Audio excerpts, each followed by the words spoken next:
આપણા હિન્દુ સનાતન ધર્મની અંદર અનેક પ્રકારની વાર્તાઓ છે, વ્રત કથાઓ છે. નાની બાળાઓ, યુવાન કન્યાઓ અને સુહાગણ સ્ત્રીઓ તથા વિધવા સ્ત્રીઓ ઘણા બધા પ્રકારના વ્રત કરે છે. એમાંનું એક વ્રત છે પોષી પૂનમ. પોષ શુક્લ પૂર્ણિમા અને પોષી પૂનમ કહેવામાં આવે છે.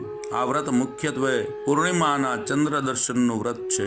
સૌરાષ્ટ્ર અને ખાસ કરીને ગુજરાતમાં નાની નાની કુમારિકાઓ પોતાના મોંઘામલા વીરની દીર્ઘાયુષ્ય માટે આ વ્રત કરે છે. અહીંયા એમની કથા બતાવી છે. એક ગામનો ગોંદરો છે. પોષી પૂનમનો દિવસ ઉગ્યો છે. ગામની નાની નાની બાળાઓ નદીએ તળાવે નહાવા નીકળી છે. પાણીમાં છબછબિયા કરતી જાય છે અને નહાતી જાય છે. નાહી ધોઈ પવિત્ર બની બધી બાળાઓ પોતપોતાના ઘેર ગઈ.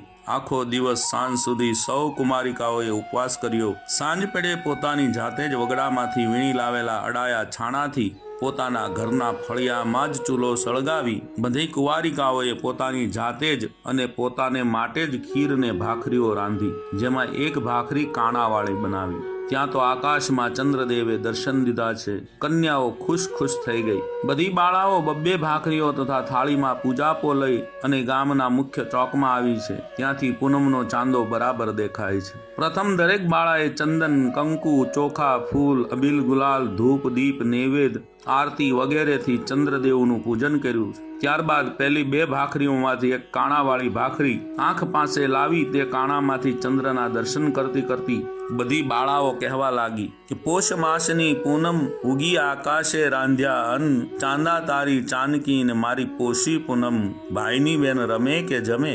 એટલે બધા ભાઈઓ એક સાથે બોલી ઉઠે કે જમે. આમાં કોઈ મશ્કરો ભાઈ હોય અને જો હસતા હસતા ત્યાં એવું બોલી જાય કે ભાઈની બેન રમે, બસ પછી તે દિવસે બેન જમતી નથી. નાનકડી બેનને તે દિવસે ઉપવાસ થાય છે.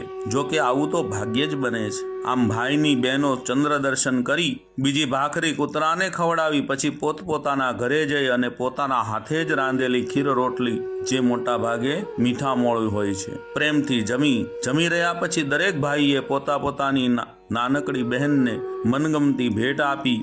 વળતી વહાલસોઈ બહેનોએ પણ ભાઈને અંતરના આશીર્વાદ આપે કે માર્કંડેય મહાભાગ સપ્તકલ્પાંત જીવનમ ચિરંજીવી યથાત્વમ હિ તથા મે ભાતરમ કુરુ.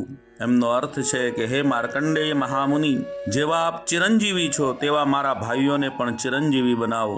આમાં આ વ્રત નાના ભાઈ બહેનના અખંડ સ્નેહના અને અંતરના ઊંડાણમાંથી નીકળતા પ્રેમના પ્રતીક રૂપે છે.